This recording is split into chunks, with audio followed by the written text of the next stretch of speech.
How to set back tap or double tap to open app switcher on the iPhone 16 series. First, let's go back to the home screen by swiping up at the bottom of the screen. And from the home screen, tap on Settings. Now in the Settings page, we scroll down, then tap on Accessibility. Next, we scroll down and then tap on Touch.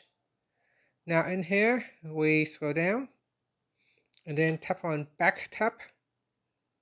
And from here, you can choose double tap or triple tap. Then in the System section, select App Switcher. And that's it. After, you can swipe up to return back to the home screen. Now at the back here, if I double tap on it, this will open up the app switcher. And that's it. Thank you for watching this video. Please like and subscribe to my channel for more videos.